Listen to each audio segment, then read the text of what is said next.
Nightmare. Yeah, perfect. Thank you. Okay, so as an overview of the program, it's a program of study focused on sort of broad theories and practices around sport performance, with the idea of developing an advanced understanding of both content within those areas, but also research methodologies, and importantly, reflective and critical thinking skills. So the program's based around a 2-year part-time program. So designed again with busy practitioners and professionals in mind, designed to fit around their professional commitments.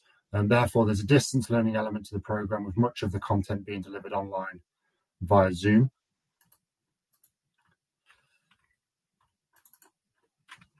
And it's aimed at predominantly early career professionals who are working in sport, or those who have aspirations to work in the environment. So we take on a range of students, sort of both a range of age ranges, from people coming through from undergraduate degree programs related to sport and elite performance, through to people that have been working in the industry for 5, 6, 7 years, even longer in certain instances, who would like to come and align their professional practice with some academic sort of study. So the opportunity there, and if you're not working in a sporting context straight away or full time, there's still opportunity to be involved in the program, as long as you've got somewhere where you can apply the practice and the learning. So for example, you might be working as a coach sort of part-time, 2 or 3 nights a week in a game on the weekend, or working as an athletic therapist in a practice part-time whilst working professionally somewhere else. You can still access the program through that, as long as there is something that you can bolt the studies onto to help you make sense of what you're doing. That's the key thing there. So we want to aim to support you to become more critical of where you are and where you're working, both directly in your role, but also a little bit broader around the organisation and the structures that surround the roles that you do, or the roles that you want to do, with the idea of making you a more critical thinker and starting to notice and access things around you. So we'd argue we really aim to bridge the gap between research and practice, hence the need to have experience whilst you're doing this, or to be experiencing a sports environment whilst you're doing this, so that you can take what you're learning in context and you can apply that to the theoretical conversations that we're having in the sessions, but you can also take what you're learning in the classroom and take that into your practice, and really try and bolt the two together and take time to reflect around the impact of what you're thinking about doing and hearing. So we look to drive below the surface and challenge you. So the program is quite broad in the essence that it's an elite sport performance program. It's aimed at a range of practitioners. So there's coaches, teachers, athletic therapists, nutritionists, performance pathway managers, people working in lots of different roles come onto the program. So it's very much around human development first and foremost, and how we help the people in front of us, whatever that is, whether that's athletes, whether that's colleagues, whoever it might be, whether it's pupils, to sort of develop as humans through the use of sport or the vehicle of sport. So it's got a real sort of dive below the surface, human development lens to it. And through that, we have a range of staff that we have on the program that are both academics, but also practitioners. So not only are we talking to you about the theoretical considerations and the theoretical frameworks that you read in the literature, but we also have the experience and background to draw on how that applies in practice, and importantly, the challenges of applying some of these things in practice, and the nuances that might be thrown up at us as we try to apply this, depending on the context we work in, the people that. So there's a real draw there that we can sort of help you to bridge that gap between research and practice. Alongside that, what we also really pride ourselves on is the cohort that you come into. And you'll see later in the slide the sort of diversity of that cohort from organisations. But ultimately, one of the biggest things we hear from students is the opportunity to get in the room with people that are like-minded, but also at the same time working in different contexts and experiencing slightly different things. And therefore, there's that real critical edge to the way that conversations take place and evolve over time, and the connections that people can build within that cohort, both from an academic perspective, in terms of helping them to make sense of what they're reading and listening to, but also from a practice perspective in terms of the way they can connect with people that they may not have come across, or may not have the opportunity elsewhere to come across. And that allows them to broaden their connections and networks, and also potentially support their aspirations, and help them to see things through different organisations and different sports contexts.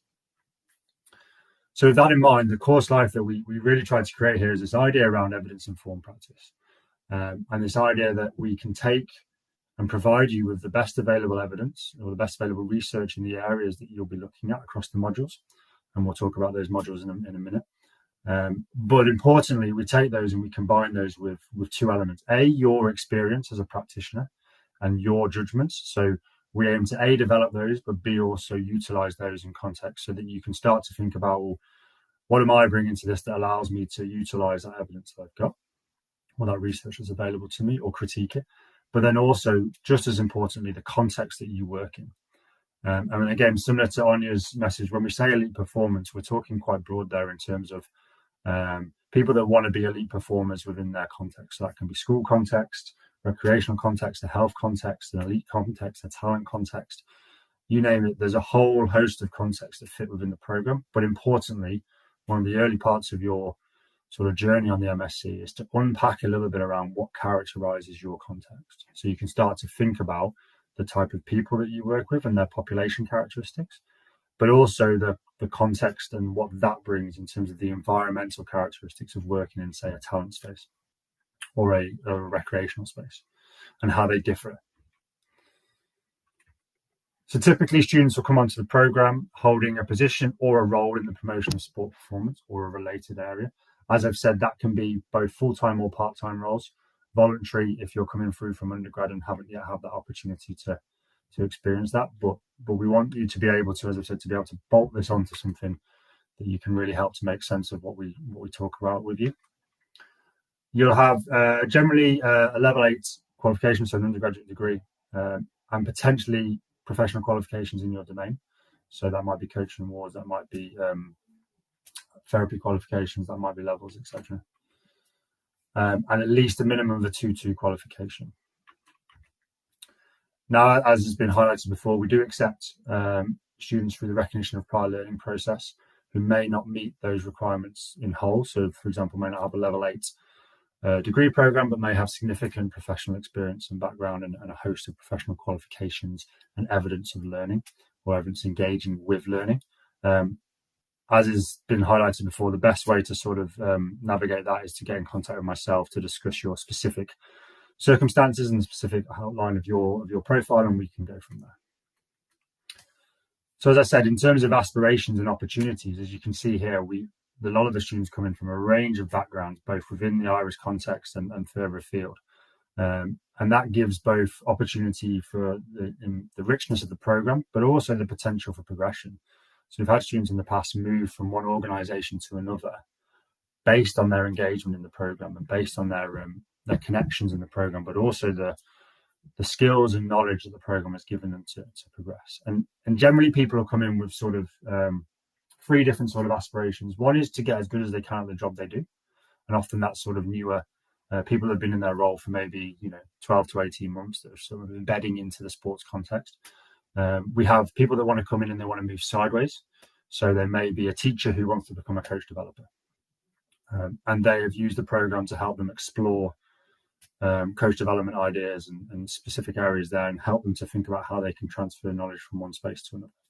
And then we also have people that look to progress upwards. So people that are moving from a coaching role to a coach developer role, or want to go up the ladder from a talent pathway manager to a performance director, those sorts of things, or from an undergrad student progressing into sport who wants to move into their first sort of full-time role in the professional context. So we have a host of aspirations and we use the program to help you to navigate those early doors. And there's an opportunity there to network again and to meet different people in different environments. So the part-time and flexible nature is really important to help professional practitioners be able to navigate study and their professional world. So the idea being there that the MSc will really help support working in your context. Delivery-wise, it's very much online in terms of Zoom sessions. Generally, over the last few years, these have been 4 till 6 p.m. on a Monday and or a Friday, and we send out timetables well in advance because we appreciate the busy nature of many of the students that access our program. And there is some on-campus engagement through conferences linked in with the professional doctorate, so you get the opportunity to network not only within your cohort, but also with the year above you or the year below you in the MSc program, and also the 5-6 years of professional doctorate students that we have. So it's a great space to broaden that network we've referred to earlier even more, and engage in some really rich and beneficial conversations. And everyone loves that face-to-face aspect of it.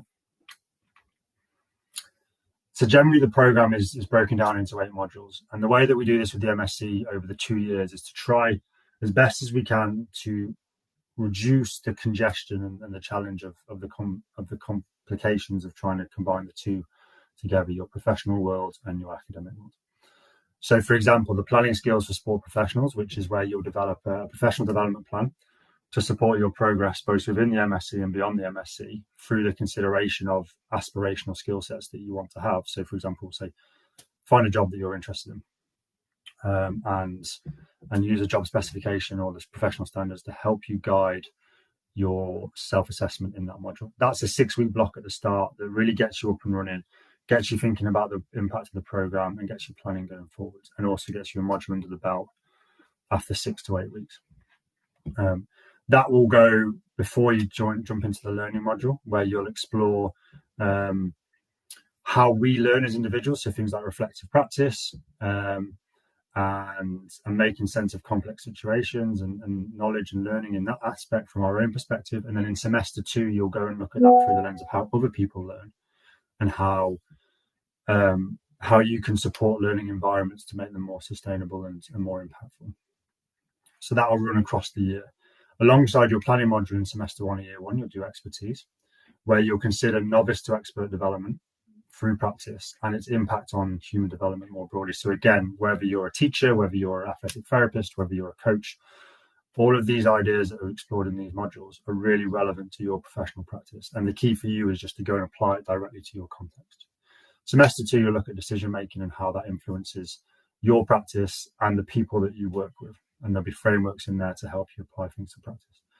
When you go, and then alongside that, you'll have your research methods module in year 2, in semester 2, that will give you a real embedding in around research philosophy, research design, planning, conducting, analysing research in preparation for your year 2 program of study, where you'll start your thesis. And then we get into year 2, where you'll see there's a lot less sort of content time. You'll have 2 semester 1 modules that are designed to zoom in and zoom out around your context, particularly with one eye on your thesis topic. So evaluation and planning allows you to zoom in on some of the challenges and complexities of measurement around your context, and the types of tools you might use to measure the things that you want to measure, with an important eye on why do we need to measure these things. So how is that going to impact practice? How is that going to inform the things that I do? And then organizational influence-wise is an opportunity to zoom out and look at the context and the structure, both within your organization, but even culturally, internationally, nationally, etc., to think about what things are pushing down on the decisions that I'm making or people around me are making, in order to support the people that I'm working with. And then finally, your thesis project, year-long module project, where you'll get a supervisor who will work with you one-to-one around constructing and designing and implementing that research.